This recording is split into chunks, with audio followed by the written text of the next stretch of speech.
پہلا سوال یہ ہے، قرض دور کرنے کے لیے مناسب عمل وظیفہ بتلا دیں۔ پہلی بات تو یہ ہے کہ قرض جب لیا جائے تو اسی وقت پکی اور سچی نیت کی جائے کہ میں اپنا قرض ادا کرنا ہے، اس لیے لے رہا ہوں۔ حدیث میں آتا ہے جو آدمی سچے طریقے سے نیت کرتا ہے اللہ تبارک و تعالیٰ اس کی مدد فرماتے ہیں اور اس کا قرضہ جو ہے وہ دور ضرور عطا فرما دیتے ہیں۔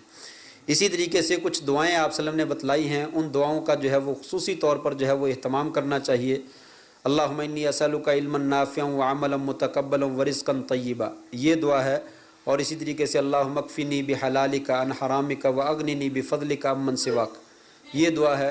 اللہم انی اعوذ بک من العجز والکسل والجبن والبخل وغلبۃ الدین وقہر الرجال، یہ دعا ہے۔ یہ مختلف دعائیں ہیں، ان دعاؤں کا کثرت کے ساتھ شدت کے ساتھ اہتمام کرے تو انشاءاللہ اللہ تعالیٰ جو ہے اس کا قرضہ جو ہے وہ دور فرما دیں گے۔ قسطوں پر کوئی چیز لینے کے حوالے سے شریعت کا کیا حکم ہے؟ دیکھیے، اس مسئلہ میں علماء کے مابین اختلاف ہے۔ قسطوں کا جو کاروبار کیا جاتا ہے اس میں پہلی بات تو یاد رکھیں کہ وہ قسطوں کا کاروبار جس میں قسط لیٹ ہونے پر جرمانہ ہوتا ہے، یہ قسطوں کا کاروبار بالاتفاق ناجائز ہے، یہ حرام ہے۔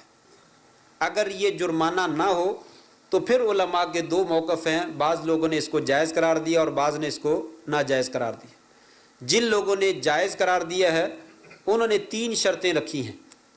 جن لوگوں نے جائز قرار دیا انہوں نے 3 شرطیں رکھی ہیں، اگر 3 شرطیں پائی جائیں تو یہ قسطوں کا کاروبار ان کے نزدیک جائز ہوگا۔ وہ 3 شرطیں یہی ہیں۔ ایک شرط یہی کہ قسط لیٹ ہونے پر جرمانہ نہ ہو۔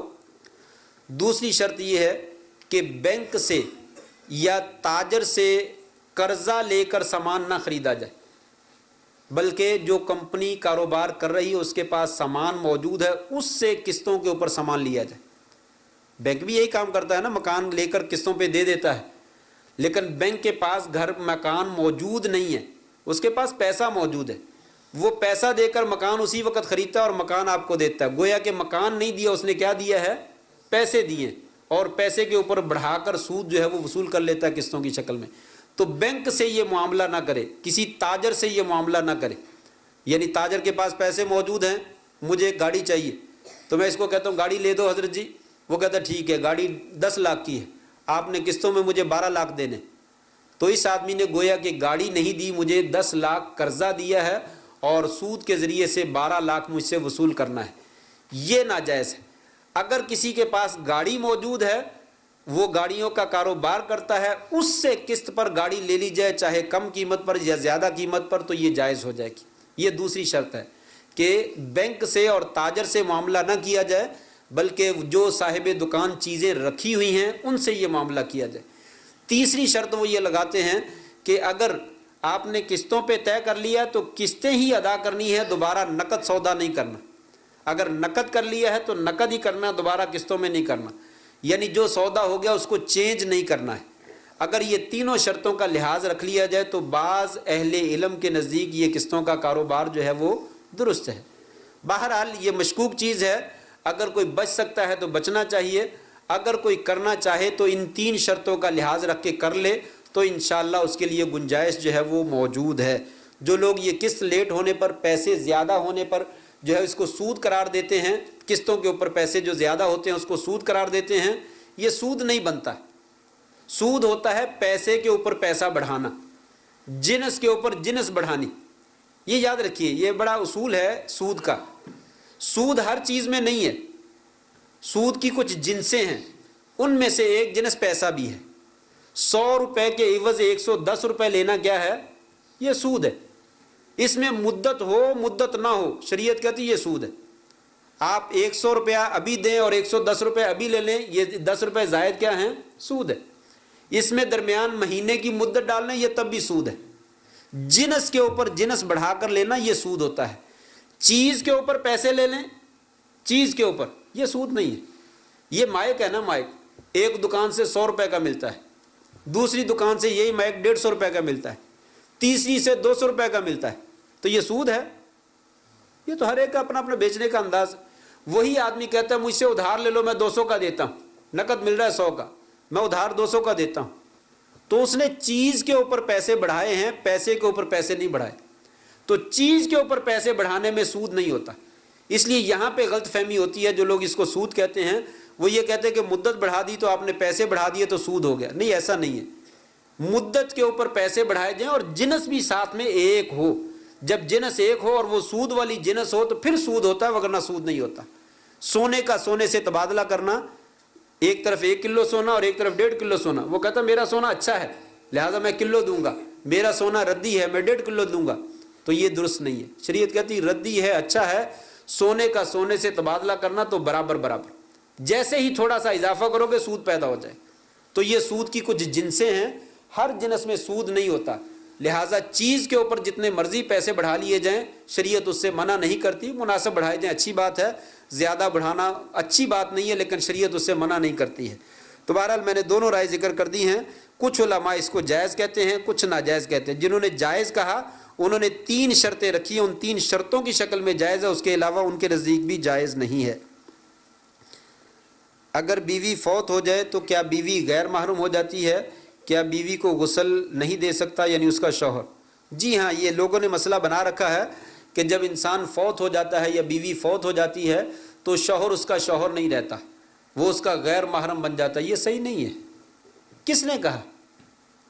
کیوں نہیں وہ شوہر رہتا؟ کس نے کہا ہے فوت ہونے سے طلاق ہو جاتی ہے؟ اگر طلاق ہو گئی تو کیا وہ شوہر اس کی جائیداد کا وارث نہیں ہوگا؟ وارث ہے، اس کے بچوں کا وارث ہے، اس کی جائیداد کا وارث ہے، اس کے کفن دفن کا وارث ہے، اس کے تمام چیزوں کا وارث. لہٰذا یہ رشتہ ختم نہیں ہوتا ہے، مرنے سے ختم نہیں ہوگا. اور قیامت کے دن اگر یہ دونوں مسلمان ہیں تو جنت میں بھی اللہ کے فضل سے میاں بیوی کی حیثیت سے دونوں جائیں گے. اگر رشتہ ختم ہوگا تو ایک جائے گا دوسرا نہیں جائے گا، قیامت کے دن یہ بیوی کسی اور کو مل جائے گی. تو یہ رشتہ ختم نہیں ہوا، قائم اور دائم ہے. نبی صلی اللہ علیہ وسلم نے حضرت عائشہ سے کہا تھا عائشہ کیوں گھبراتی ہے؟ ایک دن سر درد ہو رہا تھا اور سر باندھا ہوا تھا انہیں. عائشہ کیوں گھبرا رہی ہے؟ اگر تو فوت ہو گئی تو تجھے میں غسل دوں گا، تجھے میں کفن دوں گا، تجھے میں دفناؤں گا. یہ صحیح حدیث ہے، آپ نے حضرت عائشہ سے کہا. اور صحیح حدیث میں موجود ہے حضرت ابوبکر صدیق رضی اللہ تعالیٰ عنہ کو ان کی بیوی حضرت اسماء نے غسل دیا، ان کی بیوی حضرت اسماء نے غسل دیا. اور حضرت فاطمہ رضی اللہ تعالیٰ کو ان کے شوہر حضرت علی نے غسل دی. یہ صحیح حدیث میں موجود. معلوم نہیں ان لوگوں کو کہاں سے مل گیا ہے کہ جیسے ہی بیوی فوت ہو جاتی ہے تو رشتہ جو ہے وہ ختم ہو جاتا ہے. اس کی کوئی حقیقت نہیں. سجدہ صاحب کا شرعی طریقہ بتلا دیں، کن صورتوں میں سجدہ صاحب جو ہے وہ واجب ہو جاتا ہے؟ سجدہ صاحب جو ہے 2 قسم کی انسان کو نماز میں بھول ہوتی ہے. یا تو نماز میں رکن رہ جاتا ہے، مثلا رکوع کرنا تھا رکوع نہیں کیا، قیام میں سیدھا سجدے میں چلا گیا، پھر سجدے میں جا کر یاد آیا میرا تو رکوع رہ گیا، یہ رکن رہ گیا. ایک سجدہ کیا دوسرا کرنے سے پہلے سیدھا کھڑا ہو گیا، سجدہ رہ گیا، یہ رکن ہے. نماز میں اگر رکن رہ جائے تو اس رکن کو اسی جگہ پہ ادا کرنا ضروری ہے. اگر وہاں پہ ادا نہ کیا جائے تو وہ رکعت خراب ہو جائے گی. لہٰذا مثلا پہلی رکعت ہے، پہلی رکعت میں رکوع بھول گیا، سجدے میں چلا گیا، دونوں سجدے کر لیے، اب اٹھنے لگا تھا تو اسے یاد آیا کہ میرا تو رکوع رہ گیا. اس کے ذمے کیا لازم ہے؟ وہ وہیں سے واپس آئے اور رکوع کرے، اور رکوع کرنے کے بعد پھر کھڑا ہو جائے اور پھر 2 سجدے کرے، اور 2 سجدے کرنے کے بعد کھڑا ہو جائے. اب یہ عمل کرنے کے بعد اس کی نماز درست ہو گئی. جو کام زیادہ ہوئے ہیں اس کی جگہ پہ آخر میں سلام پھیرنے سے پہلے یا سلام پھیرنے کے بعد 2 سجدے کرے اور پھر سلام پھیر دے. یہ 2 سجدے صاحب رکن رہ جانے کی شکل میں. اگر رکن نہیں رہا، التحیات رہ گیا پہلا، یعنی دوسری رکعت میں جو تشہد ہم بیٹھتے ہیں یہ التحیات رہ گیا.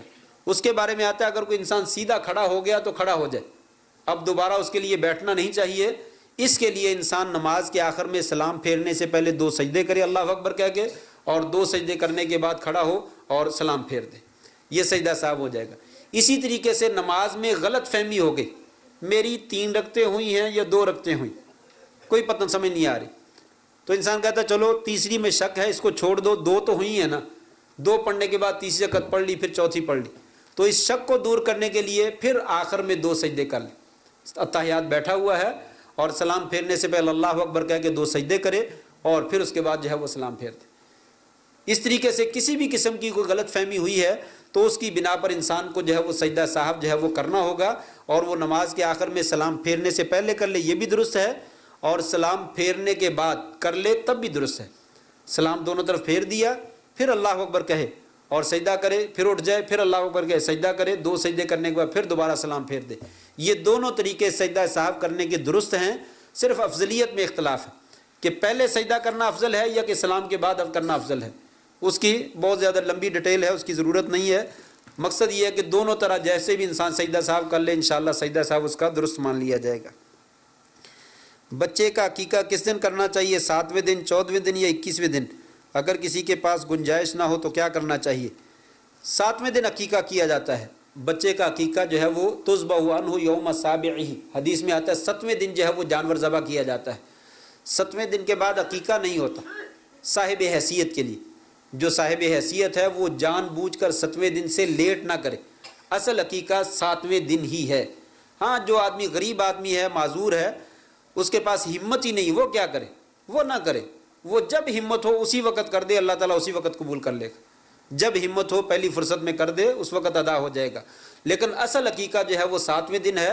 جان بوجھ کر اس کو ایک دن لیٹ کرنا بھی جو ہے وہ درست نہیں ہے. 14ویں دن یا 21ویں دن کرنا جو ہے یہ سنت سے ثابت نہیں ہے.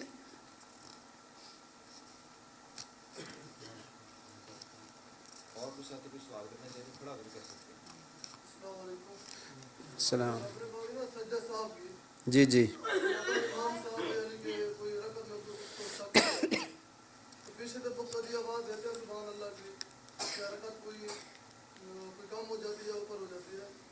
لیکن پیچھے سے آواز دے دیتا مقتدی, امام صاحب کھڑا ہو جاتا ہے یا بیٹھ جاتا ہے, تو امام صاحب کو شک کیا, لیکن پیچھے مقتدی کو شک نہیں ہے کہ پوری ہو گئی.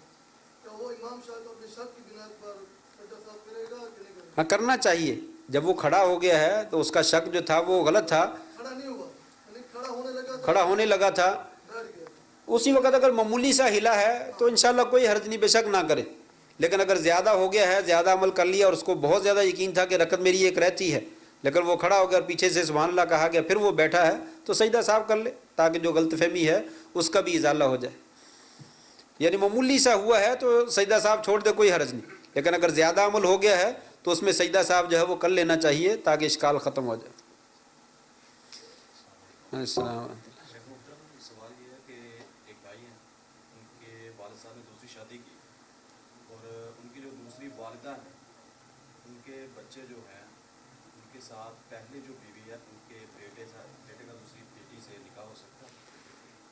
ہاں جی ہاں, ایسے ہوتا ہے کہ ایک آدمی نے دوسری شادی کی اور دوسری شادی جس عورت سے کی ہے اس کے پچھلے خامد سے بچے موجود ہیں, اس کے اپنی پہلی بیوی سے بچے موجود ہیں اور اس عورت کے پہلے خامد سے بچے موجود ہیں, تو دونوں نے آپس میں شادی کر لی, تو اس کے بچوں کا اس کے بچوں کے ساتھ آپس میں کوئی رشتہ نہیں ہے.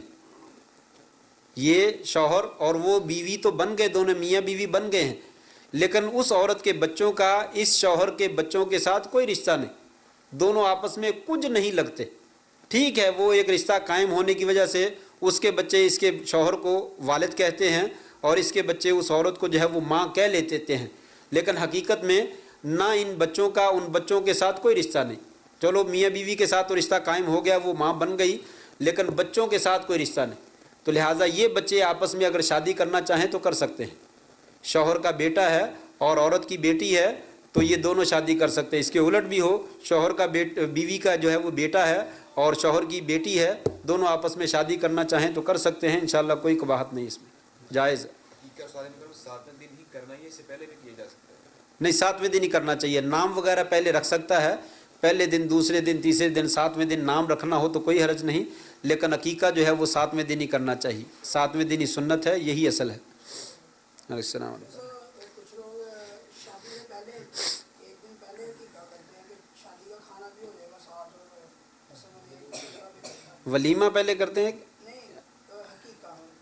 شادی کے پہلے جو جس کو مہندی کہتے ہیں, اب مہندی میں جو ہے وہ کر لیتے ہیں, کر لیں, کرتے ہیں. نام اس کو جو ہے وہ عقیقہ کا دے دیں, بتا دیں کہ ہم نے آج عقیقہ کرنا ہے, کر لیں. لیکن یہ ہے کہ اگر وہ صاحب حیثیت ہیں تو اصل عقیقہ 7ویں دن ہے, اس کے بعد وہ صدقہ تو قبول ہو جائے گا لیکن اصل عقیقہ نہیں رہے گا. اس لیے عقیقہ جو ہے وہ 7ویں دن ہے, اسے بغیر ضرورت کے بالکل لیٹ نہیں کرنا چاہیے. ضرورت سے مراد یہ ہے کہ ہمت نہ ہو. اگر ہمت نہیں ہے تو لیٹ ہو گیا تو کوئی حرج نہیں, لیکن اگر ہمت ہے تو پھر ایک دن کی تاخیر بھی درست نہیں. 8ویں دن بھی عقیقہ کرنا جو ہے وہ غلط ہے.